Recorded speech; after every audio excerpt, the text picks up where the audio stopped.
یقین کریں لوگ بیٹیوں کی باتیں کرتے ہیں، بیٹیوں کی باتیں کرتے ہیں۔ رشتہ ڈھونڈنے والے جب آتے ہیں تو کسی کریانے والی دکان پہ کھڑے ہو کے پوچھتے ہیں فلاں گھر میں رشتہ کرنا ہے، کر لیں؟ ڈرتے نہیں، کامتے نہیں، بات کرتے کلیجہ منہ کو آتا ہے۔ لوگ کہتے ہیں نہ کرنا، اس کا ابا بڑا بد زبان ہے، اس کے گھروں سے اونچی۔ تو پتہ کیا کر رہا ہے؟ بیٹی کے بارے میں بدگمان کر رہا ہے، بیٹی کے بارے میں نہ کرنا، ان کے گھر میں فلاں۔ بیٹی کے بارے میں تو نے سوچا ہی نہیں، کیا بات کر دی تو نے؟ بیٹیاں تو برابر ہوتی ہیں، ایک جیسی ہوتی ہیں، نہ کرنا، ان کے گھر میں تو روٹی صحیح طرح نہیں پکتی۔ لوگ یہاں تک بدگمانی، جاسوسی، یہاں تک بدبو پھیلاتے ہیں معاذ اللہ، خیال نہیں کرتے ہم کیا کہہ رہے ہیں، سوچتے نہیں۔ میرے رسول پاک، میرے محبوب دو عالم، نبی رحمت، نور مجسم کا انداز تو دیکھ میرے بھائی۔ ہم تو وہ عیب بیان کر رہے ہیں جو ہے ہی نہیں۔ اور آمنہ کے لال کا طریقہ کیا ہے؟ جس طرح ماں بیٹی پہ چادر نہیں ڈالتی اور کہتی ہے نہیں میری بیٹی ہے، نہیں میرا بیٹا ہے، اماں وکیل بن جاتی ہے بچوں کی۔ میرے رسول کا طریقہ دیکھیں، لفظوں کا حسن دیکھیں۔ فرمایا من ساتر مسلمن، فرمایا میرے مومن سے غلطی ہو جائے تو اس کی پردہ پوشی کر۔ جس طرح ماں بچوں کے بارے میں بات کرتی ہے، رسول پاک اس سے بڑھ کے امتی کے بارے میں بات کر رہے ہیں۔ فرمایا من ساتر مسلمن، من ساتر مسلمن، کون ہے جو میرے مسلمان کی پردہ پوشی کرے؟ کون ہے جو گناہ دیکھ کے معاف کرے؟ کون ہے جو اس کی پردہ پوشی کرے؟ اب جو من ساتر مسلمن، فرمایا جو میرے مسلمان کی پردہ پوشی کرے گا ساترہ اللہ یوم القیامہ، فرمایا اللہ کے رسول کا وعدہ ہے کہ رب قیامت کے دن اس کے گناہوں پہ پردہ ڈال دے گا اس کے۔ اور صحیح مسلم میں میرے نبی پاک نے فرمایا ہے اللہ اپنی رحمت کی چادر ڈالے گا بندے پہ، اللہ اپنی رحمت کی جو اس کی شان کے لائق ہے، اور چادر کے نیچے اس کو چھپا کے اللہ پوچھے گا جو لوگوں کے اب چھپاتا رہا۔ کس طرح چھپائے گا وہ بھی وضاحت دوسری جگہ پہ، فرمایا اس پہ چادر ڈال کے، جس طرح دو لوگ چادر میں چھپ کے سرگوشی کرتے ہیں، رب کریم پردہ ڈال کے پوچھے گا یہ گناہ کیا تھا؟ بندہ ڈرے گا، اے اللہ میں بھول گیا تھا، غلطی وہ بھی کیا تھا، اے اللہ غلطی ہو گئی، وہ بھی کیا تھا، ہاں یا اللہ۔ فرمایا میں نے دنیا میں تیرے پردے رکھے تھے، آج بھی تیرے پردے رکھوں گا، جا میری رحمت کی چادر کے اندر چھپ کے جنت میں داخل ہو جا۔ میرے بھائی نہ عیب جوئی کرو نہ، اور سن لیں یہ میرے نبی پاک کا فرمان ہے، یہ میرے رسول کا فرمان ہے۔ زمین پھٹ سکتی ہے، آسمان ٹوٹ سکتا ہے، ستارے جھڑ سکتے ہیں، دریا بہہ سکتے ہیں، قبریں کریدی جا سکتی ہیں، قیامت آ سکتی ہے، پر رسول اللہ کا فرمان کبھی غلط ہو سکتا؟ نبی پاک کا فرمان غلط ہو سکتا؟ جو دن کو کہہ دیا دن ہے تو دن نکل آیا، جو شب کو کہہ دیا شب ہے تو رات ہو کے رہی۔ خدا نے ان کی زبان کو وہ اختیار دیا، جو نکلی منہ سے ان کے وہ بات ہو کے رہی۔ نبی پاک کا فرمان کبھی غلط ہو سکتا؟ سن لے، یاد رکھ لے، یہ اصول دیا میرے نبی پاک نے، اس کو کبھی نہ بھلانا۔ جو اپنی عزت محفوظ رکھنا چاہتا ہے، جو چاہتا ہے میرے آپ چھپے رہے، حضور نے قاعدہ بیان کر دیا، فرمایا اگر تو میرے غلام کے عیب بیان کرے گا، چوک چوراہے گلی بازار میں کھڑے ہو کے اگر تو میرے امت کے عیب بیان کرے گا، تو تو اپنے گھر کے 7 پردوں میں چھپا ہوا بھی ہوا تو اللہ تجھے وہاں بیٹھے بیٹھے رسوا کر دے گا۔ تو رسوا ہوگا، آج نہیں تو کل، کل نہیں تو پرسوں، پرسوں نہیں تو ترسوں۔ حضرت شیخ سعدی رحمت اللہ علیہ فرمایا کرتے جب رب کسی کو رسوا کرنا چاہتا ہے تو اسے اپنے نیک بندوں کے عیب بیان کرنے پہ لگا دیتا ہے۔ وہ سمجھتا ہے میری زبان کو لذت حاصل ہو رہی ہے، وہ سمجھ رہا ہے میں بڑا سمارٹ ہو گیا ہوں، میں عیب جوئی کر رہا ہوں۔ فرمایا رب کریم کی خفیہ تدبیر تجھے رسوا کرنا چاہتی ہے، اب تو رسوا ہوگا۔ اب لوگ تیری عزت کرنے والے تیری نافرمانی کریں گے، تجھے قریب بٹھانے والے دور بھگائیں گے، تجھ سے پیار کرنے والے نفرت کریں گے۔ عیب جوئی نہ کر، عیب گوئی نہ کر، لوگوں کے عیب نہ بیان کر، ورنہ جب کسی کو عرش کا مالک بدنام کرتا ہے، عزت اللہ دیتا ہے، وَتُعِزُّ مَن تَشَاءُ وَتُذِلُّ مَن تَشَاءُ، اور جب رب کسی کو رسوا کرنا چاہے، میرے نبی پاک فرماتے ہیں پھر کوئی دنیا کی طاقت اسے عزت دے سکتی، پھر دوبارہ وہ اپنی عزت پہ بحال ہو سکتا، اور جسے اللہ عزت دے اسے کوئی رسوا بھی نہیں کر سکتا، اسے کوئی گرا سکتا بھی مدعی لاکھ برا کیا چاہے کیا ہوتا ہے وہی ہوتا ہے جو منظور خدا ہوتا ہے. بھائی عیب جوئی نہ کریں, عیب جوئی نہ کریں, جاسوسی نہ کریں, خبردار کسی کی ٹو میں نہ پڑیں. پتہ نہیں رب کریم کو کیا منظور ہے. اگر اللہ نے کسی کا پردہ رکھا ہے تو اس کی پردہ داری کریں, اس کی پردہ داری تعویل کریں, باتوں تعویل کریں, اس کہیں میری آنکھ کی غلطی ہو سکتی ہے, اور اگر کچھ کرنا بھی ہے تو سمجھانے کی تدبیر کریں.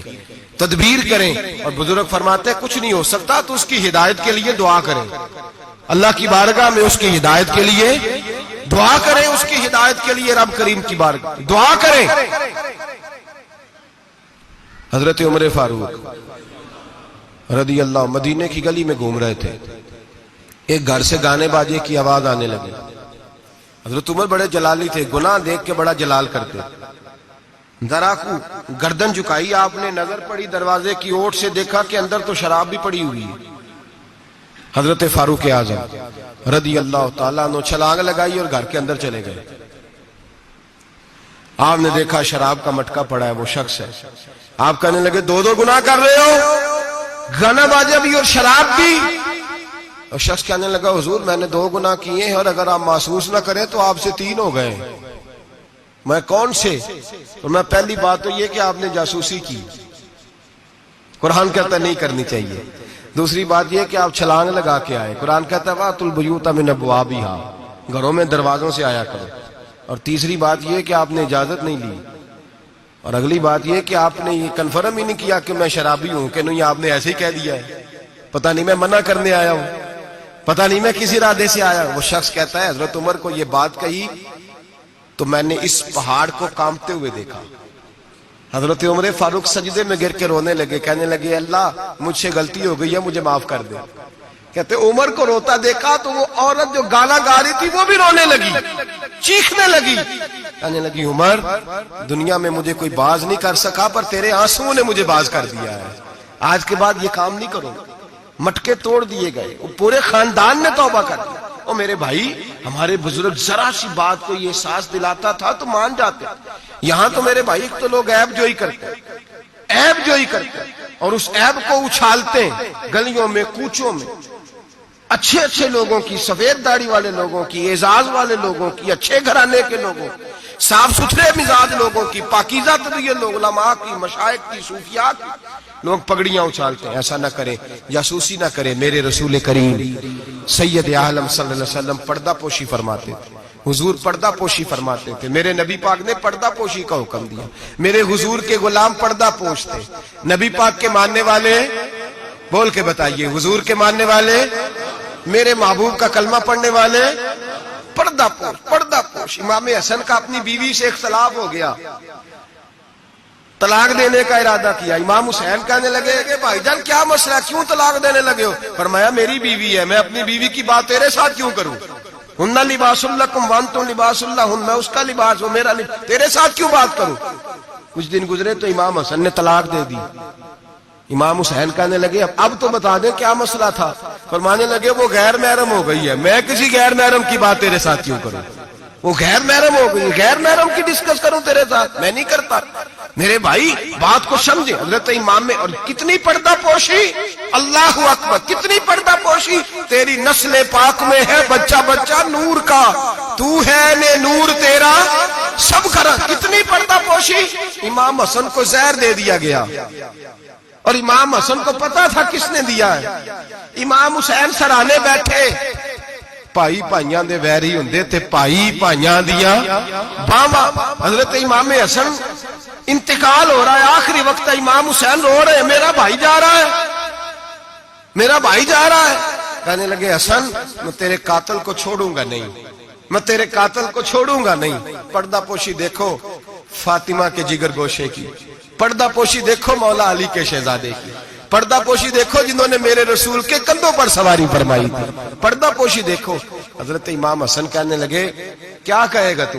کہنے لگے بھائی جان بس بتا دے زہر کس نے دیا ہے, پھر میں دیکھیں اس کا حشر کیا کرتا ہوں. تو امام حسن کہنے لگے حسین اگر تو وہ نہیں جس پر مجھے شک ہے تو میں کسی بے گناہ کو سزا نہیں دلوانا چاہتا. اگر وہ نہیں جس پر مجھے شک ہے تو میں کسی بے گناہ کو سزا نہیں دلوانا چاہتا، اور اگر وہی ہے جس پر مجھے شک ہے تو پھر میرا رب تجھ سے بہتر انتقام لینے والا ہے، پھر میرا مالک تجھ سے، پھر میں تجھے نام نہیں بتاؤں گا، پھر میرا مالک جانے اور میرا قاتل جانے، اللہ بہتر انتقام لینے والا ہے، پھر بھی میں تجھے خبر۔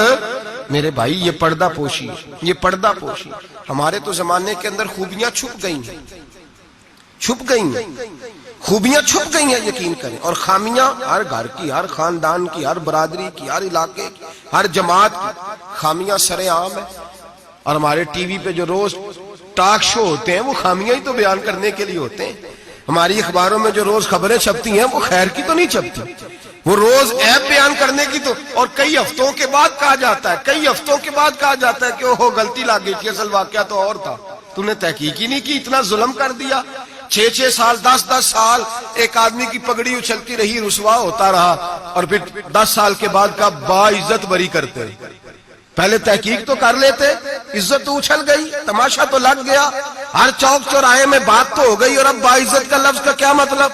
او بھائی لوگ عیب جوئی کرتے ہیں، عیب گوئی کرتے ہیں، بڑے بڑے لوگ، بڑے بڑے پارسا لوگ شکار ہو جاتے ہیں، اور بعد میں لوگ کہتے ہیں اوہو میں تو بھول گیا تھا، اصل بات تو اور تھی، پہلے سوچ کر کہہ، پہلے سمجھ کر بات کر، پہلے احتیاط کر، زندگی میں کسی کا عیب بیان نہ کریں، اور جب آپ کسی کا عیب بیان کر رہے ہوتے ہیں اس کا مطلب یہ ہے کہ آپ کی سوچ کس طرح کی کام کرتی ہے، آپ کا عمل کس طرف جا رہا ہے، آپ کا طرز حیات کس سمت گھوم رہا ہے، اپنے افکار کو خوبصورت بنائیں، مسلمان خوبصورت ہوتا ہے، خوبصورتی کی بات کرتا ہے، آپ یقین کریں، ایک صحابی کی حدیثیں، فضیلت کی حدیثیں دوسرے صحابی نے روایت کی، ایک حدیث سنا کے بعد ختم کرتا ہوں، کسی نے پوچھا حضرت فاطمہ الزہرا سے رضی اللہ تعالی کا، بی بی جی بتائیے نبی پاک کو سب سے پیارا کون تھا؟ تو حضرت فاطمہ کہنے لگی سیدہ عائشہ، کا مردوں میں؟ فرمانے لگے جناب عائشہ کے والد ابو بکر صدیق۔ تو کسی نے پوچھا حضرت عائشہ صدیقہ سے وہی سوال، کہا جی نبی پاک کو پیارا کون تھا؟ فرمانے لگی سیدہ فاطمہ۔ تو کہا مردوں میں سے؟ تو جناب عائشہ کہنے لگی فاطمہ کے شوہر علی شیر خدا۔ ایک دوسرے کی فضیلت، آپ ساری، میں حیران ہوتا ہوں جب حدیث پڑھتا ہوں کہ صحابہ، کسی صحابی نے اپنی فضیلت کی حدیث روایت نہیں کی، اپنی فضیلت کی، جس نے بھی روایت کی دوسری کی فضیلت کی حدیث روایت کی، دوسرے کی عظمت کی حدیث روایت کی، انہوں نے ساری زندگی کی خوبیاں دیکھی۔ مولا کائنات مسجد کوفہ کے منبر پہ بیٹھے تھے، لوگوں سے پوچھ رہے تھے بتاؤ بہادر کون ہے؟ لوگ کہنے لگے آپ، فرمانے لگے نہیں، بہادر تو وہ تھے جو نبی پاک کے ساتھ اکیلے لڑا کرتے تھے کافروں کے ساتھ، بہادر تو ابو بکر صدیق تھے جو نبی پاک کے بدر کے دن حضور کے چھپر عریش کا پہرا دے رہے، بہادر تو وہ تھے جو احد کے دن نبی پاک کے سامنے سینہ تانے کھڑے تھے، بہادر تو وہ تھے جو غار ثور میں شام کا ڈنگ کھا رہے تھے، بہادر تو وہ تھے جو آج بھی رسول اللہ کے ساتھ مزار میں لیٹے ہوئے ہیں۔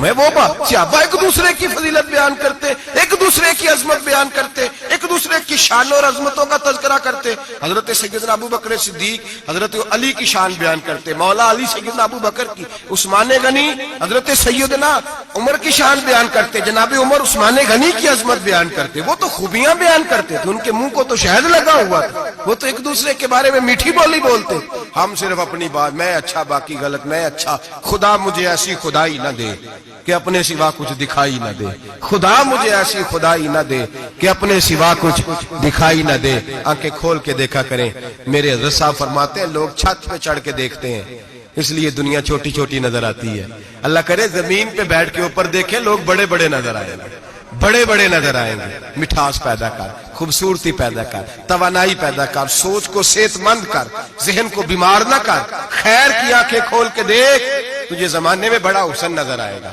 بڑی پاکیزگی نظر آئے گی، بڑا سبزہ نظر آئے گا، میٹھی آنکھ کھول، پھر دیکھ تیرا دل ٹھنڈا ہو جائے گا۔ دعا کرتا ہوں رب کریم اپنے محبوب کا صدقہ ہماری سوچ اور نظریات کو ستھرائی عطا فرمائے، ہمیشہ مدحت خیر الانام میں گزرے، دعا ہے یہ عمر درود و سلام۔